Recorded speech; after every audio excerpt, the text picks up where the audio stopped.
Yep. All right.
Very good. And about me? just give us a signal that we are live.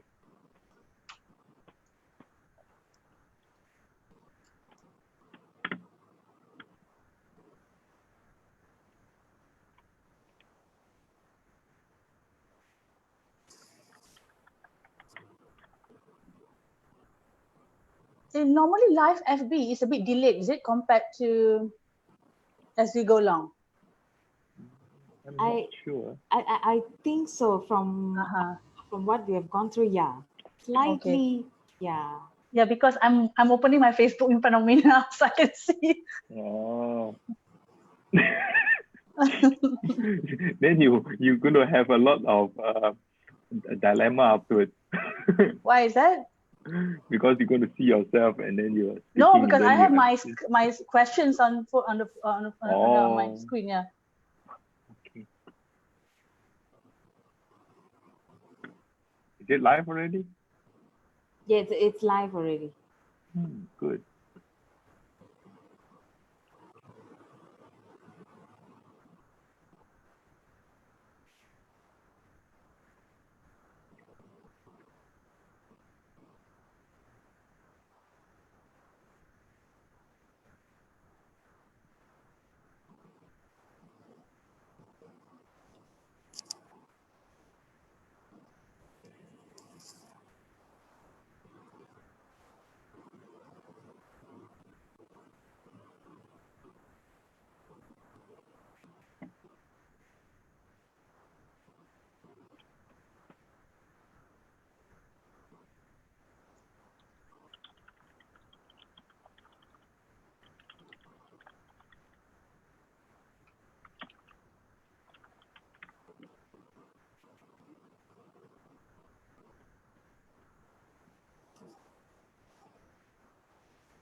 when okay, let's say my WhatsApp message comes in, right? Let's see the sound. Can you guys hear it as well? No, right? No, I can't hear the sound. Okay. We start at 10, yes, sharp? It's already Okay. 10 again. Okay. 9:59. All right. Okay.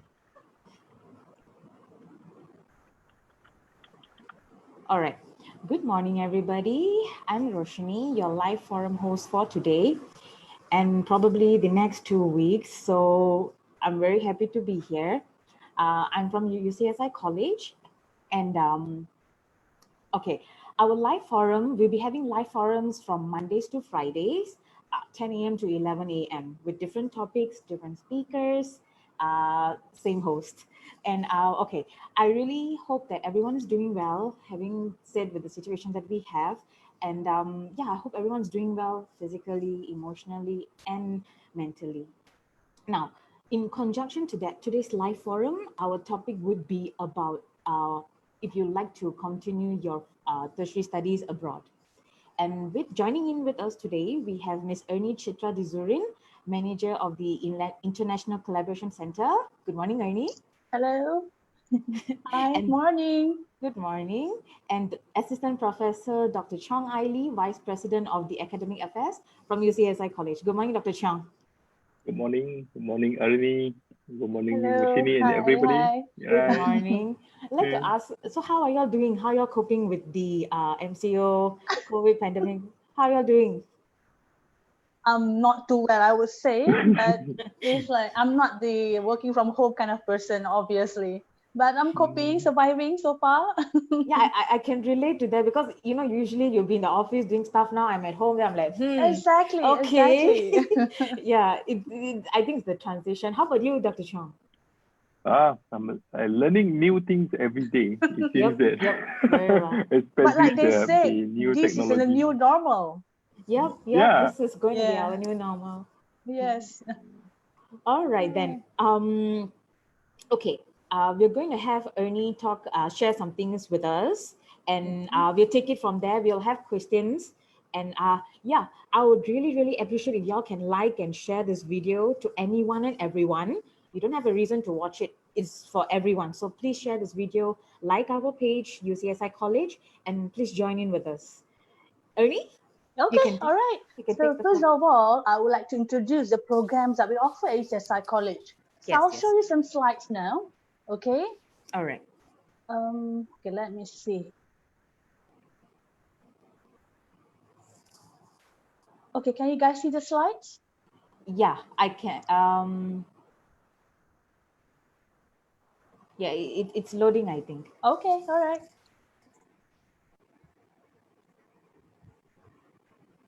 Please stay with us, everybody.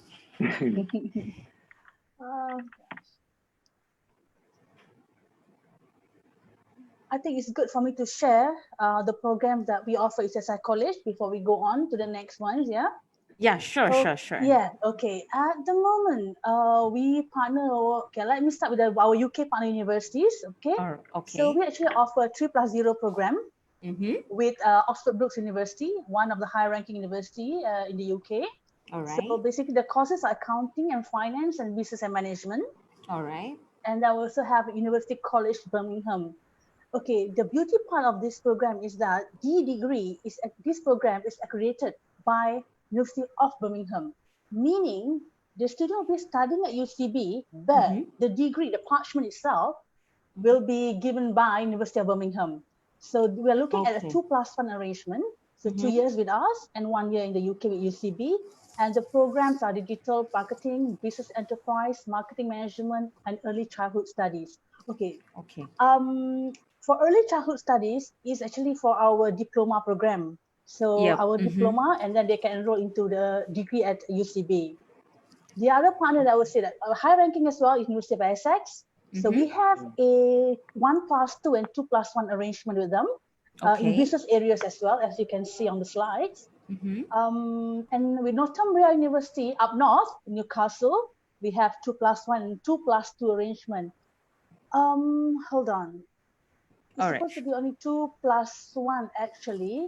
for applied computing, business and finance, and international management marketing, also computer science. Okay, for the computer science with AI and games development, that is from our diploma program. Yeah. Okay. So they're going to do 1 year with Northumbria. And All last but not least is our University of the West of England, Bristol. This from our DTP as well. From our diploma, 2+1 arrangement. So it's Okay. the IT program. Yeah. All right. So all right. And then so that's the next slide is basically on the partners university I just mentioned just now. And these are our Irish partnership. Okay, at the moment, okay, I think I missed it from my slide. We have a 2+2 University of Limerick for our computer science program. So you start 2 years with us from our DTP program, Brigade Transfer Program. You could go to Limerick Island for another 2 years. Okay. All right. And the rest of the partnership shows that the partnership we have for our foundation, meaning this university actually recognized our foundation program. So students can actually go to our partner university once they complete our foundation, both foundation in science and also foundation in arts. Nice. Okay, so that shows something, yeah, meaning our syllabus are recognized internationally. I see. Yeah. Yes, Ernie. Go on. Okay, all right. So the next slide is on, hold on, it's not sharing, I can see it now. The US partner universities. Ernie, sorry, by foundation in arts, you mean foundation business and foundation in science? Yeah, sorry. Yes. Sorry, I mixed up. Foundation in business and foundation in science. All right, sure, thank you. Okay, sorry, thanks Rashini for pointing that out. No problem. Okay, so the next one, okay, I want to show the US partners now, but somehow, okay, there you go. Okay, these are our partners in the US that we work with at the moment. So minimum, you spend 1 year with us, 3 years in the US, or max is 2+2. Okay, so these are the majors that we are looking at at our partner university. So our students can actually enroll into all these programs in the US after spending a year or 2 with us. Okay. These lists will be more. I mean, definitely will be more. I'll try to get more partners so the student will have more options later on. Yeah. Okay. Sure. Okay. The next slide shows. Okay, these are other partner universities that we work with in other areas. Okay. And the last one. Okay, this shows all the universities that our A-level students have been admitted into. Yeah, so most of it are the top universities in the world. So that shows that our A-level students are doing very, very well. Okay, and that's why they be admitted to all these universities. So it's a long list, in fact. So these are some of them. I see. Yes. All right. Back to you, Roshini. I hope that somehow explained the programs that we offer UCSI College and so the partners that we work with. Yes, it was. Thank you so much, Ernie. Dr. Chong, Dr. Chong, you have anything to add? Yeah, I think this is a fantastic time for us to share what we are offering at UCSI College. It is not only providing local programs, but we are collaborating with a lot of international foreign university that is well ranked and offering it to the public and also international students. Yeah, I from experience wise, I think most parents who come in, they'll usually ask, so who are y'all affiliated with abroad? You know, a lot of people, their plans are to usually, study here somehow, go abroad to get their certificate as well. True. Yeah. All right. I have a few questions. Can we just start with the questions and then we shall discuss further about it? Yes, of course. Go ahead, Roshini. All right, sure. Now, I'd just like to ask you a few questions from the floor. Could you explain briefly about what services does the International Collaboration Center provide? In short, we say ICC. Yeah, exactly. ICC. Yeah, it's in short. Yeah, correct. Okay. These are actually like a one-stop center for students, okay, who wish to study abroad. Yeah, it's actually one-stop center. So it starts with the personalized counseling. When I say counseling, it's not the psychology part, okay? The course counseling. So, okay, in terms of the university, subject matter and all that. So that's what we do. So after that, once they have decided which university, what program they want to do abroad, that's where the application starts, okay? So I will help them with their university application, monitor the progress of the student's application, and subsequently follow up with the relevant university. So I'll always do that, yeah? Right. So, and then next will be the accommodation arrangement. All right. Yeah. So normally, I will not advise students to apply for visa in the early stage. Once they get the offer letter, then only I will advise them to get to apply for visa. Okay. So we cannot apply visa for them, but ICC will assist them in terms of the steps, the documents they need to be prepared and all that. So they don't feel lost and all that. So I'm here to help them. I'm in my center. Okay. And of course, after that, they have to go for a medical checkup. Yeah, medical checkup, and then that's not my service, of course. And then I'll help with the air ticket booking if they want to. But some parents, they prefer to do it themselves because they have their own preferred travel agent, which is fine. Yeah. And then we also offer pre-departure briefing. So normally what I do, I invite our partner university on campus. So we have a group of students actually wanting to go to a particular university. So we have a pre-departure. So to prepare the students, the do's and don'ts, in terms of going abroad. You get what I'm saying? They feel confident after that. Okay. So of course, ICC always tries to get the professor from our university to conduct international guest lecture, we call it. So just to give a different flavor in the classroom. I said they like that actually, because they like to see white people, Yes. Exactly. So I'll try to do that more often, and Dr. Chong was very supportive in terms of this, and then try to get slots for these professors to conduct their lectures. We also try to to organize like those on-campus education fair.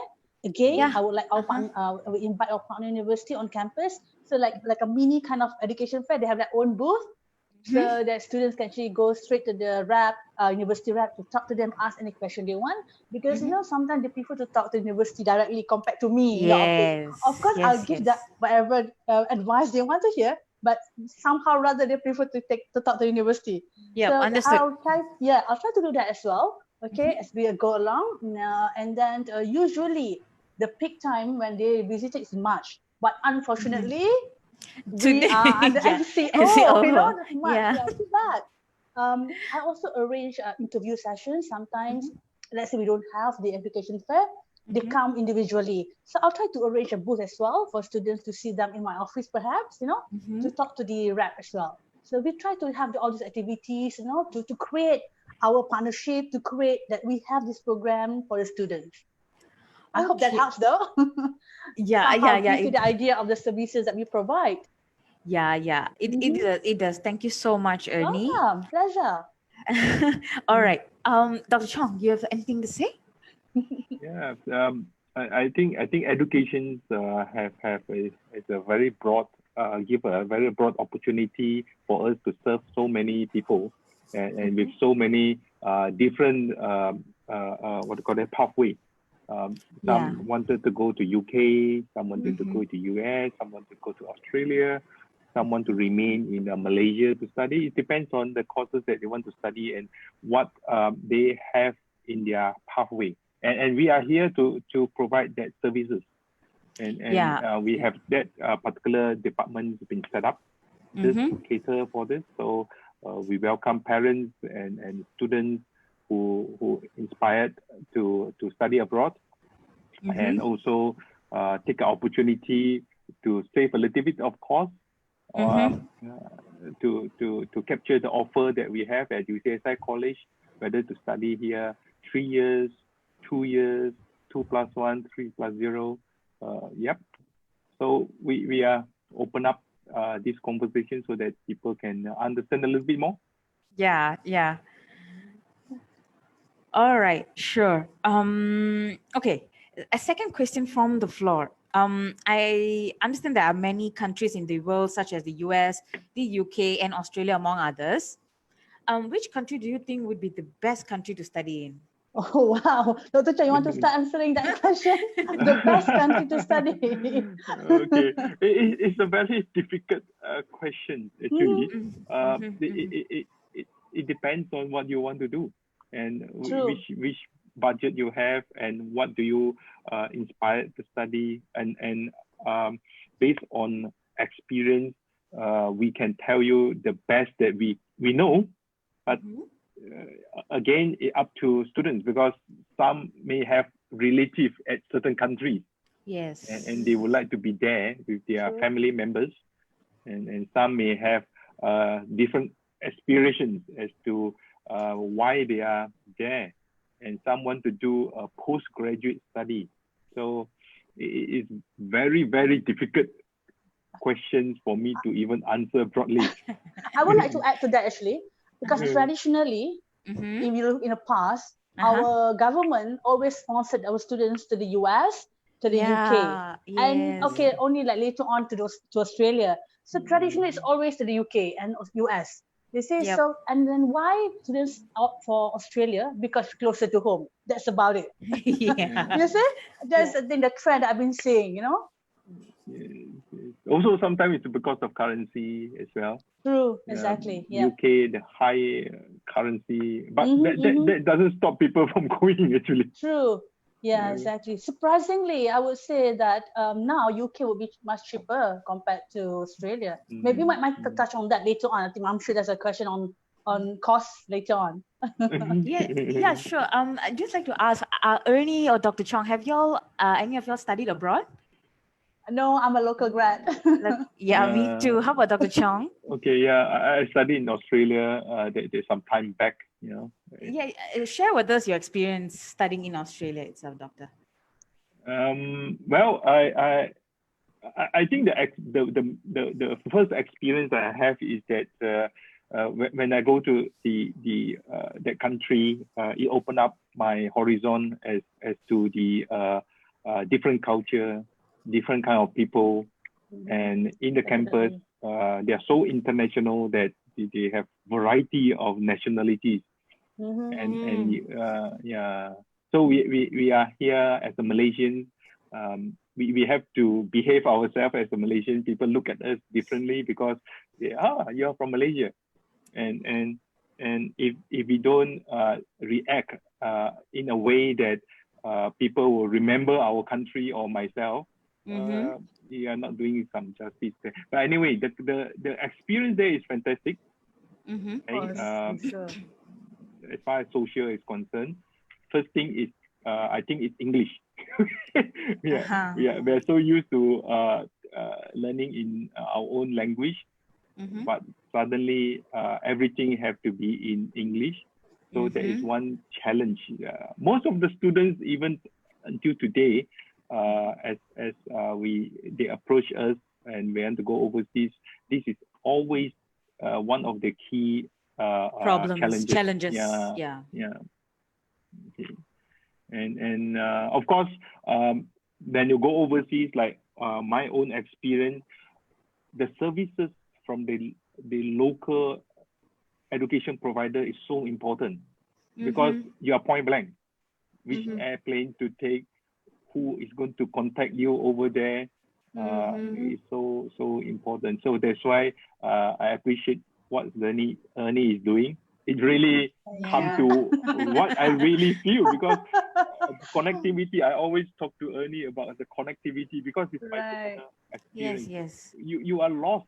Actually, if I can tell you, I'm alone in the aeroplane, and when I touch down, it's like, hey, I who know. I'm going to see, you know. And then when you take them, it's a mini bus at one point of time, from the airport to the campus, you're totally lost. It's like you're meeting everybody. Imagine. Everybody is so new. And, it's gentle care.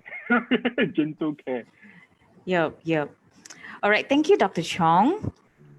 All right. Okay. The third question that we have from the floor would be, what are the factors we must take into consideration before going abroad to studies? Good one. Okay. Of course, these students, they want to go to the country of their choice, but they must remember what are the partnerships that we have. You see, so how can they progress from UCSI college? Okay, because it's very important for them to know the university and the program that we offer, because Okay, why we call them partner university? Because they already assess our syllabus. Okay, they already map out. So it's easy. It's a like smooth transfer to the students. You see? So if they want to go to other universities, not our partner university, it's a bit difficult because it takes some time because to do the mapping and all that. So first, university and the program that we offer. Okay, so they must be very focused in terms of that. Okay, and then the duration of the course. So they need to know the duration as well, so they can plan. The second important, of course, financial. Very important. So you need to have the fund to cover your tuition fee. The most important, also, living expenses. I must say, for students actually going abroad, when they'll go abroad, they actually can, most of them can actually work, while studying, unlike Malaysia. That's a setback about Malaysia. International students cannot work here. But the beauty part, studying abroad, they can work. So they can actually easily cover their living expenses when they work, the wages that they receive, easily cover their living expenses, but not tuition fee, definitely no. Okay? So somehow they can help ma and pa here, okay? Not to rely so much on ma and pa. Okay, and then of course they must consider the safety part, okay, of them, where they're going, the country, the place, the safety part. Because parents will be like, going berserk, or they know that it's not safe, that's not the place, like always like gangster attack whatsoever. It's very important. And then, like I said, the job opportunities while studying, that's important because of course majority would work on campus, but they're also allowed to work off campus over the weekend and work extra hours. Normally the maximum is 20 hours on campus. So when they work outside over the weekend, can go up to 40 hours. If it's in campus, Ernie, what kind of jobs do you mean, like within It depends. They can work in the library. They can work in the cafe. They can work anywhere. And then if it's Then if it's off campus, it would be like waitering. Same thing. Yes, exactly. Because I remember my sister, when she studied in the UK, she actually works at a bakery as a waitress. So exactly. So and then of course networking. I mean, factors to consider, right? So and then the language is very important. Hopefully there's no language barrier. English. So all these are factors. Because let's say you want to study in Germany, for example. Even though we don't have any connection or any other partnership at the moment, but language, it's must. It's compulsory, to study. Even though it's free, you go to Germany, it's free, but you need to study the language. That's the setback, okay? So and then also I must say the other consideration take care about study abroad, the student life, the involvement, So Dr. Chang might want to add some more there because he's been abroad. I miss anything important, Dr. Chang? It's been some time back when the currency is a little bit lower and it's a little bit cheaper that time. Now it's a bit different. It's so expensive. True. From that point, actually, I always during student consultations, I always advise parents that if if given a budget of, say, for example, 100,000 and 150,000, and some parents wanted to send their students to study in UK or Australia. You see, with limited budget, I always advise them not to do the entire programs overseas. Try to save some money by doing 2+1 or even 3+0. Now everybody now getting undergraduate degree, whether local or international. So it seems that undergrad degree is a must, and everybody have it. The only way to go a little bit stretch their money a little bit more is perhaps doing 3+0, 2+1, and then do a postgraduate degree in abroad. UK, Australia, and abroad. Then with the same amount of budget, you can get a postgraduate degree by engaging 3+0 or 2+1. So that will be a better way of spending money. You will still get the same experience, 2-3 years experience on overseas during your postgraduate time. So then you'll get a postgraduate. And then if a student or parents think that the student should get working experience exposure overseas, with postgraduate degree, the chances of getting a permanent working experience is even higher. Because multinational companies would like to hire people like Malaysians who have multilingual capability and able to work so hard. All right. So that is the advantage that I'm thinking of, rather than spending children's entire years in overseas, then only get a degree back home. A basic undergraduate degree. Yeah, that is my thought. Okay. Thank you so much, Dr. Chong.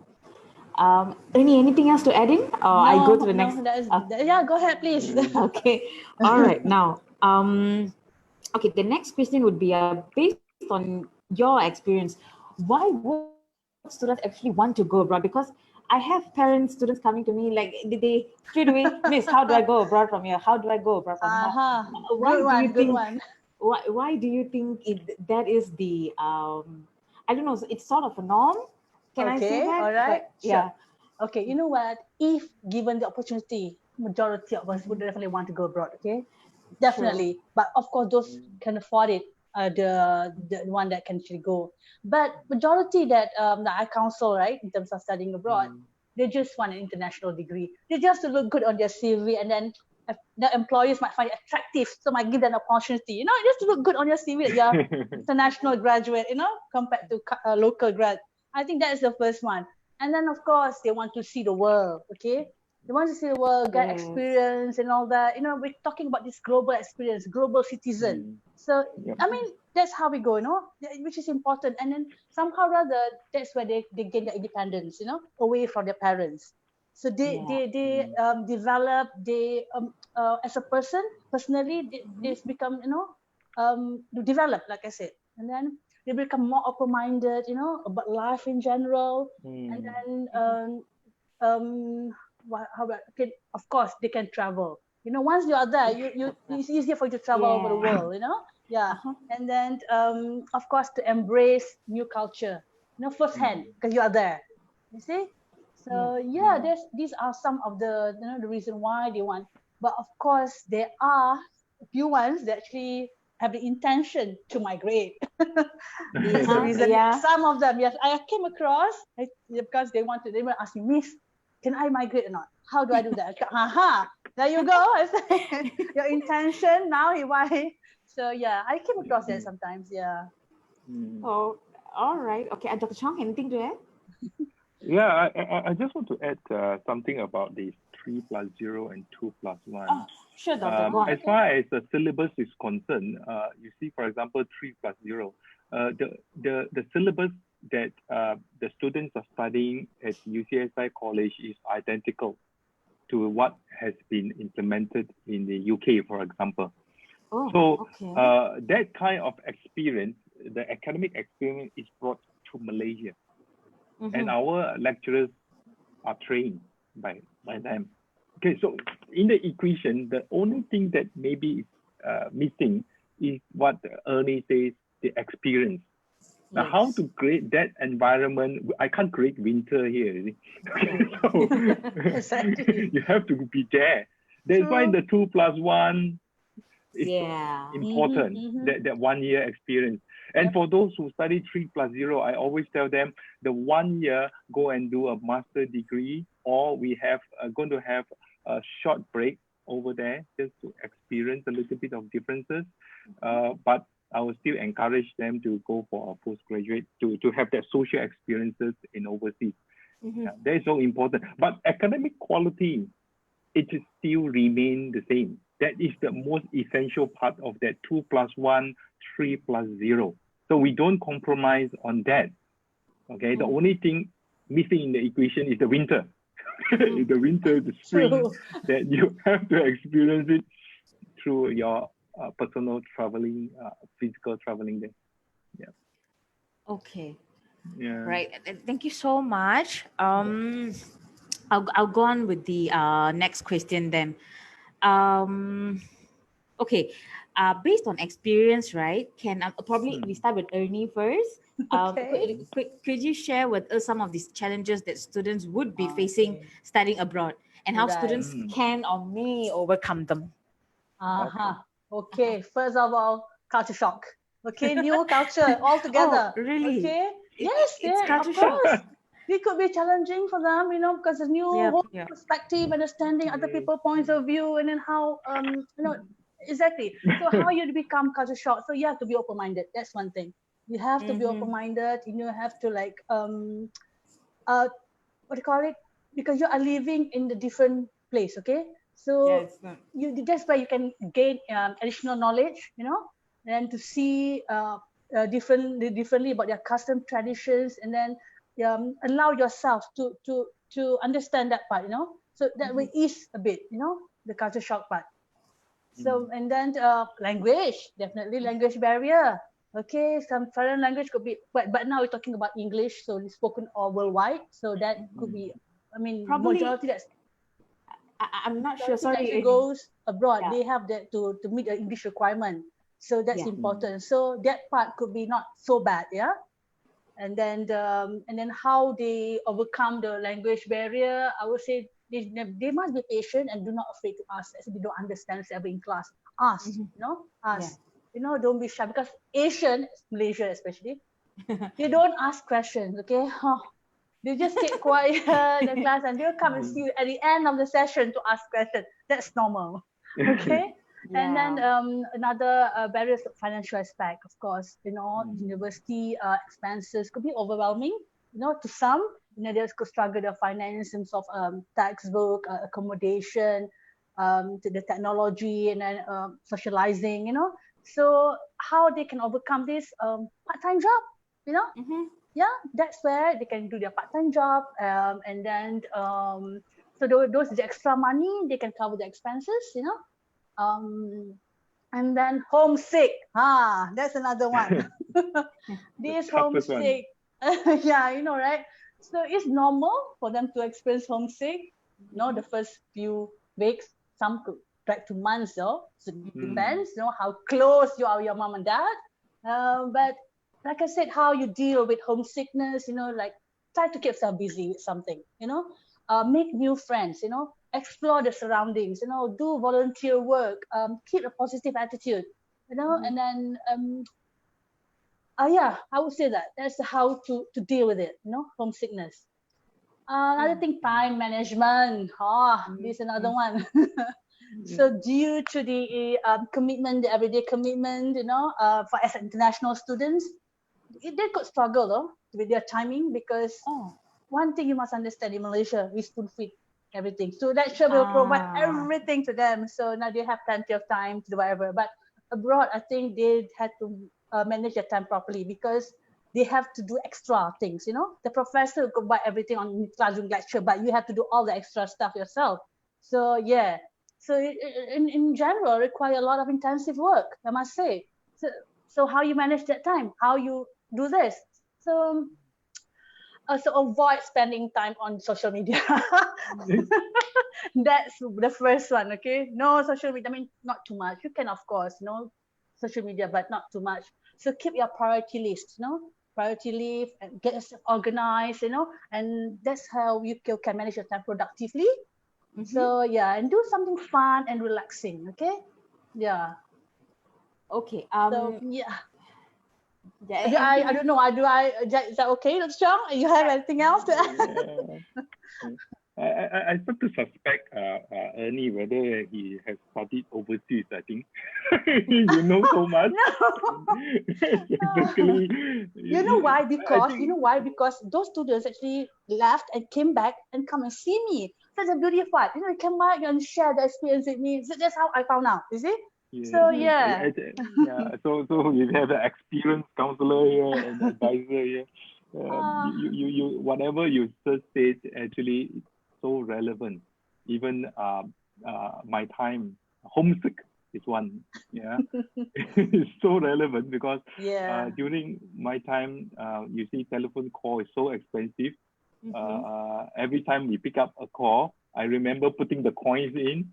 That time you used to use coin, right? It's so fast, and then it is in Aussie dollar. I study in Australia, so it's like every single dollar putting in is like 180, 150 at that time. And it's so fast. And we have to tell mom and dad, hey, I have to hang up already. But can you call back? They know it's so expensive. Sorry. So we don't have internet at that point of time. Internet is so limited.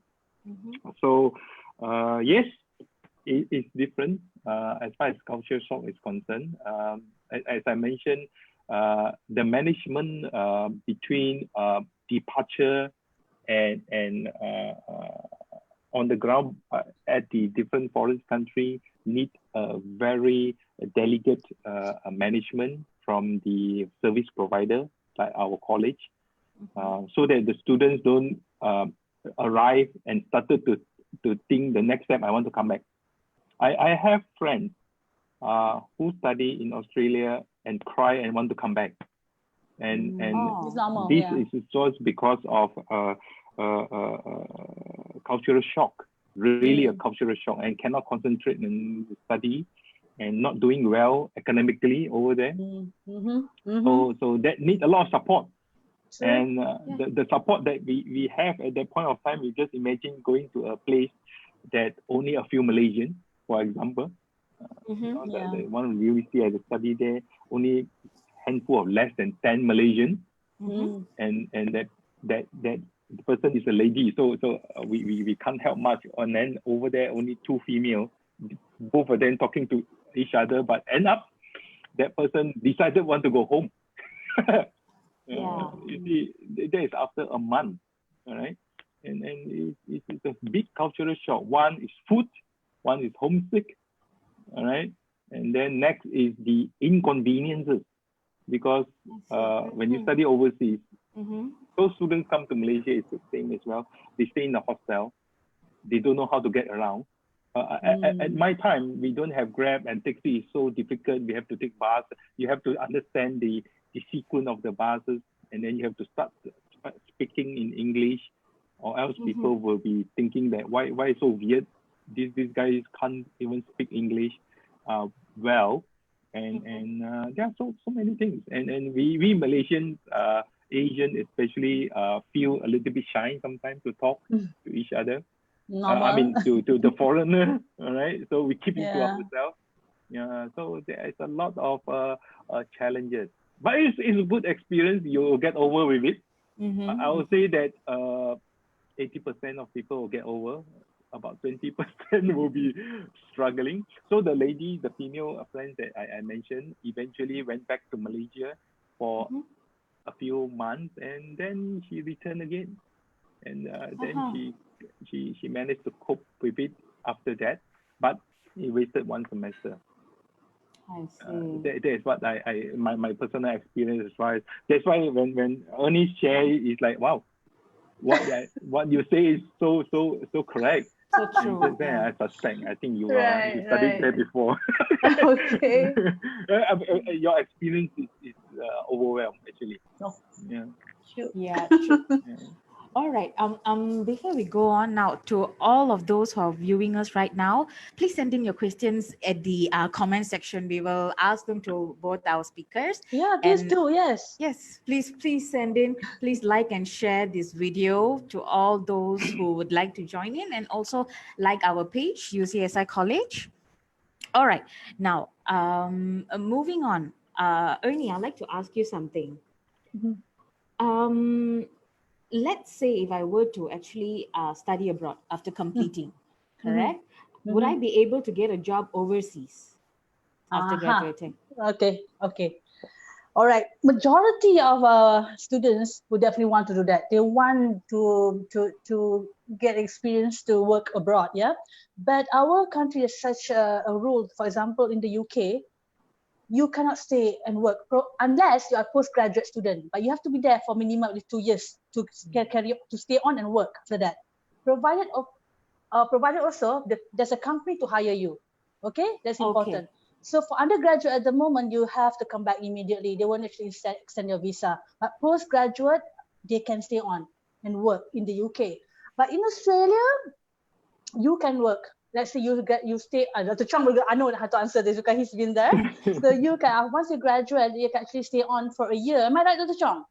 For a Yes, year after yes. you graduate, but minimum you have to be there for 2 years, right? For your degree program. Am I right? There's certain requirement. You are Yeah, talking about exactly. UK. I'm not Yeah. familiar with that. So yeah, so you need to be there at 2 years minimum to stay another year to work. Okay. But Ireland, I know you can actually stay on work. They have the, what do you call it, the special arrangement. I forgot the term. Oh my God. I think Ireland is a bit more open, Yes, they can on that. actually stay on and work, and then Yeah. where all those top companies are located in Dublin, in Ireland. So I wonder why there's no takers. I'm so no takers to study in Ireland. Maybe they don't know. Yeah, exactly. So we have to shout out loud about that, since we already also have a partner in an Ireland, so we can promote our program as well. Yeah, the majority would allow them to work, Roshini, but UK pretty strict, but they're trying to allow that to happen for they start with the postgraduate at the moment. I see. Mm-hmm. All right. Okay. Yeah, I can add on a little bit on this. Yes. If I can. You see, I think we Malaysians have to look at employment opportunity nowadays in the broader sense, in the global scenario, rather than just say once I finish my degree, I want to work in Cheras, for example. No, you should start to explore the entire world, because it is a globalized world. And before COVID, of course, now we have a little bit of challenges. Tell me about it. Yeah, but I think COVID will eventually slow down and no longer a big issue later on. But then we have to prepare all our students to look at working globally. Even as we are broadcasting now, actually you are broadcasting to the entire world. And we should be interactive to the rest of the people in the world.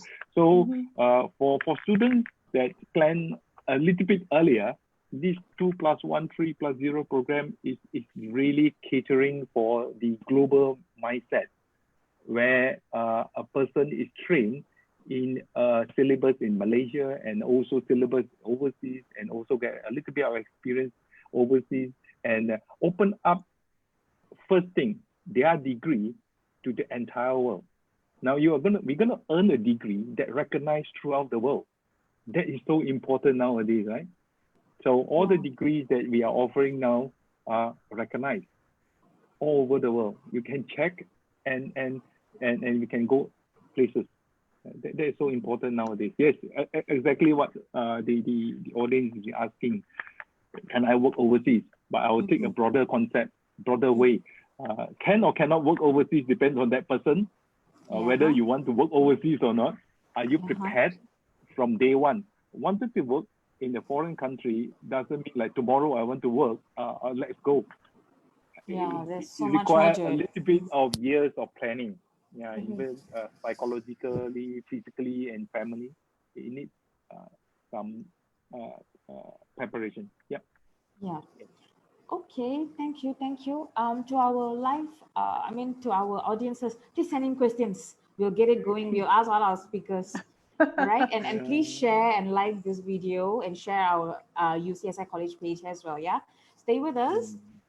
And okay, now Ernie, just a little bit, maybe you could tell us a little bit about the procedure to actually study abroad. So let's say now I come in as a parent or a student and tell you I want to study abroad. Right. How would you guide us? Okay. Majority of the students actually enroll at UCSI College, right? They already know what they want to do. So some actually with already the mindset, they want to study abroad. So they look at the program that we offer, okay? So it's easier. So it's pretty straightforward. But there are some cases where they enter UCSI, they don't have any idea. Suddenly they see the opportunity. Oh, I can actually go after certain years or after diploma. Okay, so it's very important for them to know the program. So when they come to us at ICC, I will help them with the application, of course. Yeah, so I counsel them step by step what to be done and all that in terms of subject matter, because it's very important for them to not to do unnecessary subject, which is not transferable, because not want to waste their money and time doing unnecessary subjects. So it's very important for them to come and see me on day one itself. You know, if they want to go overseas, come and see me, so I'll guide them. Okay, these are subjects need to be done. Okay, so this one, certain subject don't have to do, so you don't have to waste your time and money. You get what I'm saying? So it's very important. So they will have a subject list to follow, specifically to the university of their choice and the program that they want to do. Okay, so once they have done that, so each university will have a different intake date. So normally we'll apply 6 months ahead, or could be like 4 months ahead. Okay, before the intake dates. Like for the more majority university in the world, they have the main intake in September. Okay, but Australia and New Zealand, they have the intake in February and July. So you work backwards, yeah, to like 4 months and 5 months ahead. So that's where we submit application. Nowadays, majority of the applications are online. So what we do, we have a password to the portal. So for me, like the administrator, they call it, for the university, at UCSI College, so I have the password. So I'll log into the portal. So I'll help the students to do the application. Of course, they can do themselves, bring the laptop in my office. I'll assist them, they do it themselves, step by step. So once they submit the application, okay, the beauty part of doing program at our partner university, they will waive the admission fee. The application fee, that's the best, okay? So, but if they want to go to other universities, our partner, of course, they have to pay the application fee because you're not the partner, yeah? So that's where they save.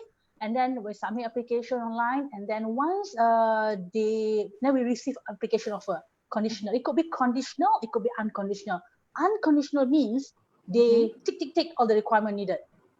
Conditional means something pending. For example, the result, they're still doing some subject that semester. So that's why they didn't get the unconditional offer. So the university will give them conditional offer. Okay, so those who actually gotten the unconditional offer, they will accept the offer. We call it the offer response form. So they accept the offer. Okay, so we will submit back to the university with the initial payment. So normally you pay like a semester tuition fee. Okay, so that you accept, so the university know that you're serious, a genuine students that you want to go. So then with that, the university will offer a confirmation of enrollment or admission, they call it some, depending. COE in the US, in Australia, they call it CAS in the UK. So simple, same thing, just to confirm your admission. Okay, with that, the only students apply for visa. Okay, without that, they cannot apply for visa. Okay, this is where they apply for visa. Some will need to do the biometrics, this is where I guide them. Okay, what to do, what documents need to be prepared and all that, step by step. So not to worry, students, I'm here to help you, okay? So like I said, we like a one-stop center, okay, at UCSI College. So once you have done your visa, you need to do a medical checkup. So, okay, you can't be going to any other clinics. There's a panel that you can go to. So that is where I will get the list normally from Australian Embassy, HICOM, the British, they will give you a panel that the student must go to. Okay? If they go to non-panel, it will not be accepted, rejected. Oh, all right. Okay. So once they get their visa, that's where we start with the accommodation arrangement. So that we can select, depending on what their preference, to stay on campus or off campus. Of course, staying off campus is way cheaper, but I usually advise to stay on campus for the first year or first semester, just to get yourself familiarized with the university. So it's very important. Yeah. But of course, if you go in a group, so it will be cheaper to stay outside in the apartment that you can share. So in a group, it's fine. You can go stay outside. Normally, I would advise them to go to the university off-campus accommodation, not to the agent or something, unless it is recognized university. Okay, because university will actually show you all the list of agents. Yeah, exactly. So so do not want our students to get cheated, in terms of this. And then once they all get sorted, they can actually purchase their air ticket. Okay, once they purchase the air ticket, you can actually do a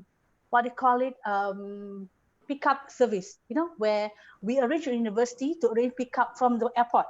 So once the student land at the airport, there's a university to pick them up. So it's become very smooth for them, and they will send straight to the accommodation.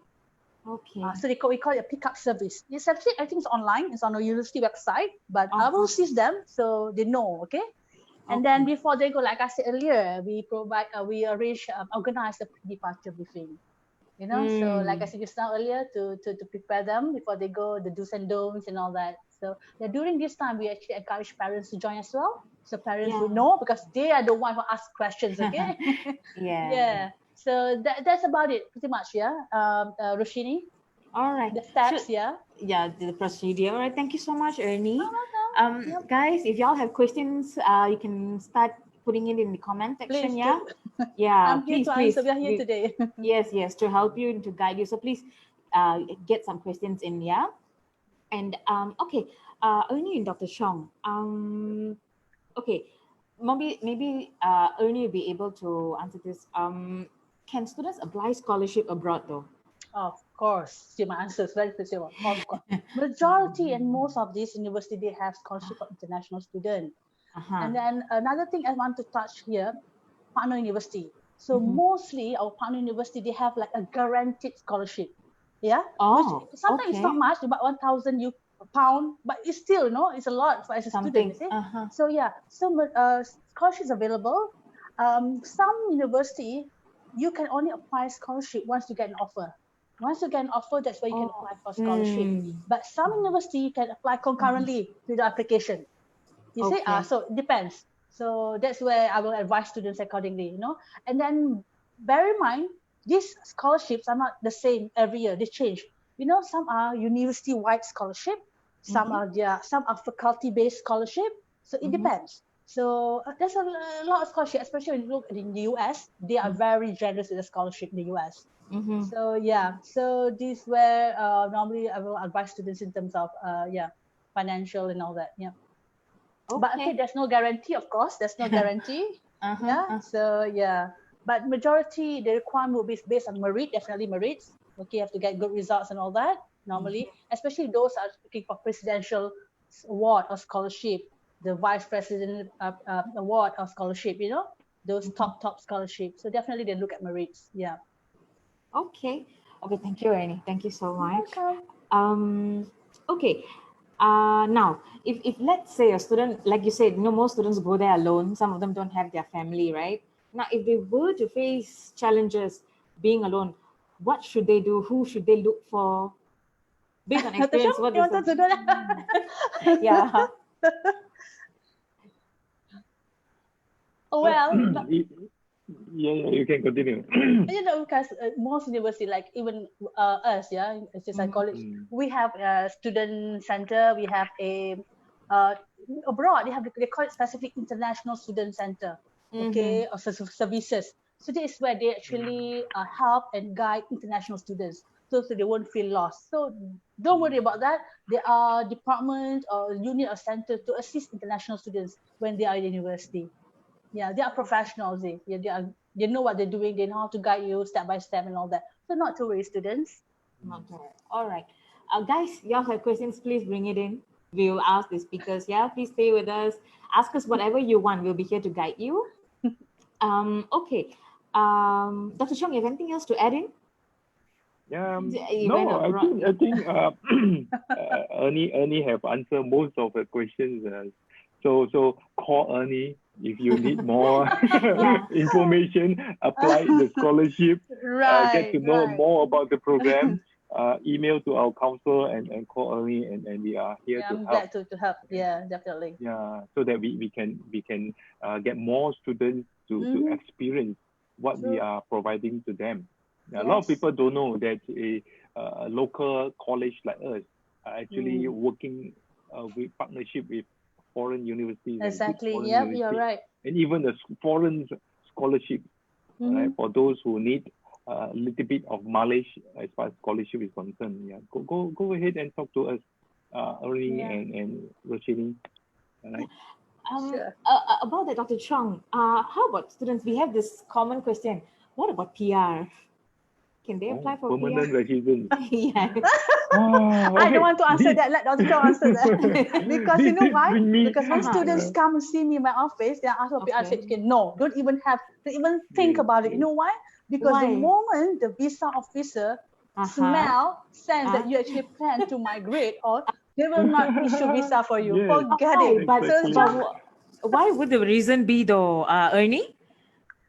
Because the visa is given for you to study, not to stay on, because they do not want you to stay on. Yeah. Exactly. Okay. So, but Dr. Chang, you've been there, so you better advise this. I don't know. I'm not going to say. This brings me back to a memory. I remember when I am about to board my airplane, my father tell me, remember to come back. and when I come back, he said, why are you coming back? Right. I think the intention have to be clear, because we are there to study, and we have to respect the local authority, the regulations in that country. What is their policy during the time when you are there? Are they in an open policy to welcome you to be a permanent resident? And it even depends on the subject that you are studying.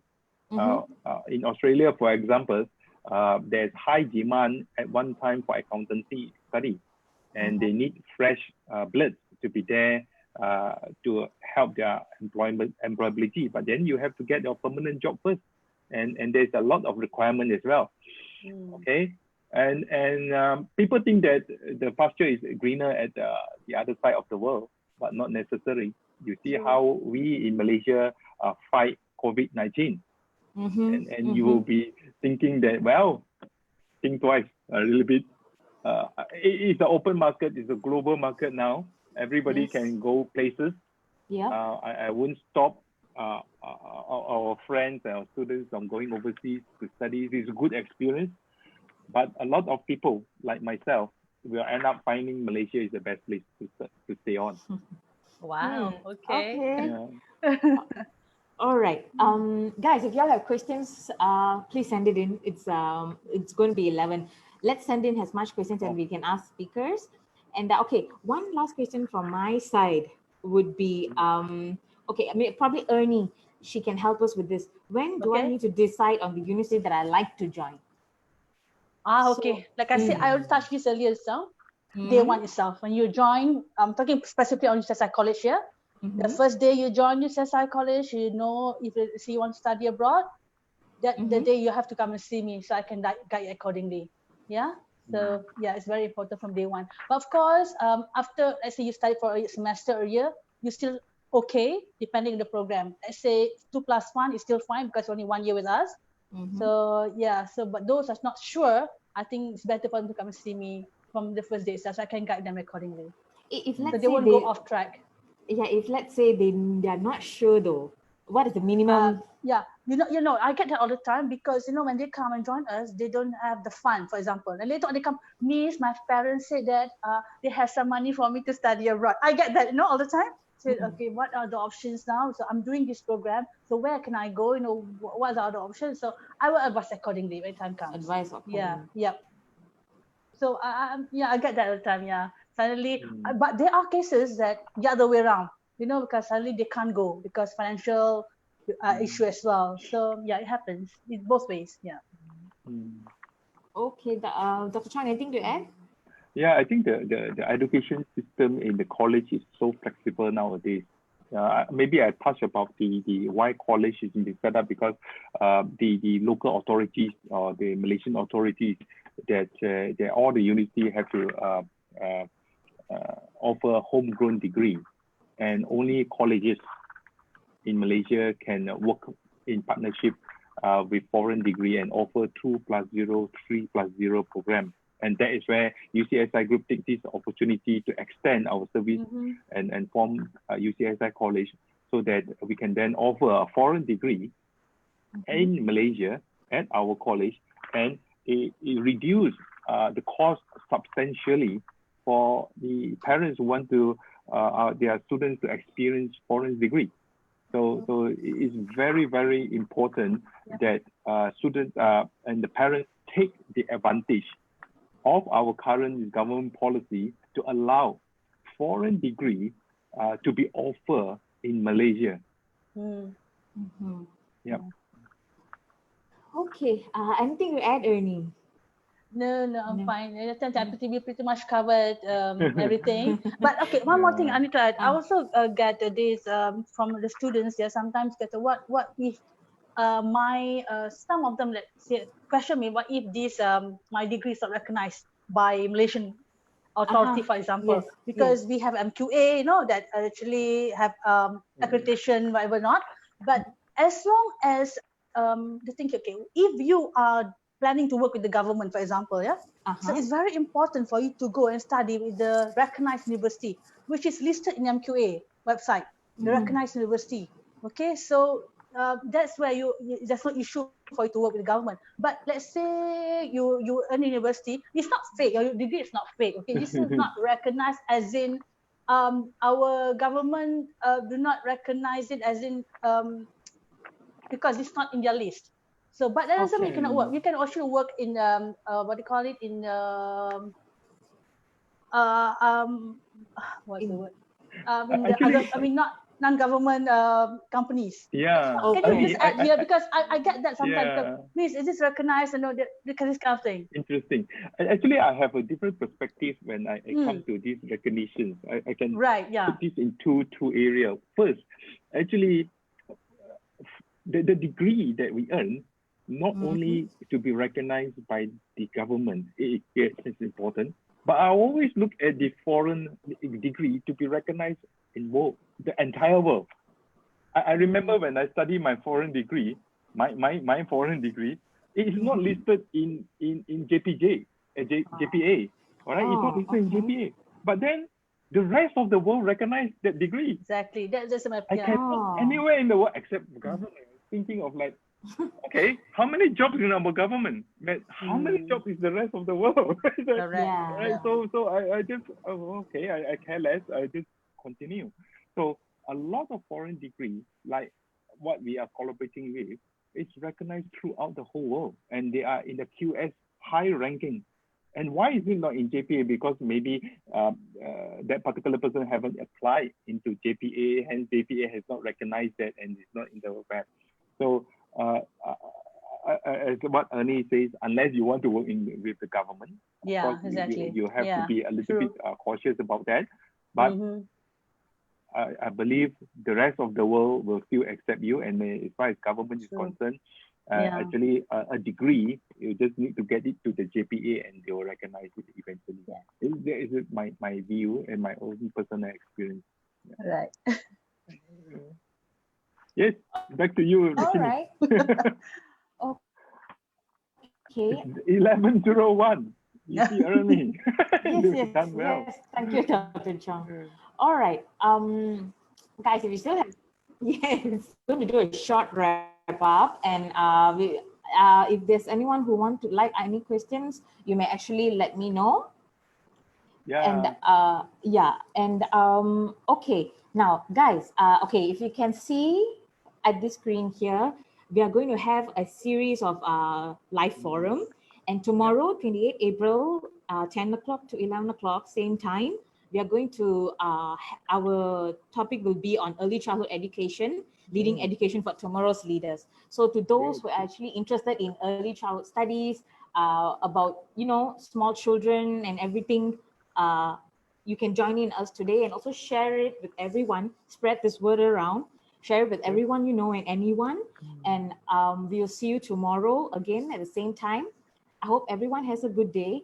If y'all have questions after this or doubts on or anything about UCSI College and the programs that we offer, you may log on to www.ucsicollege.edu.my, and our counselors will be there to assist you and guide you along the way.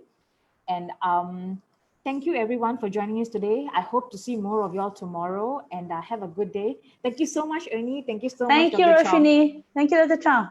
Bye-bye. Thank you. Bye, guys.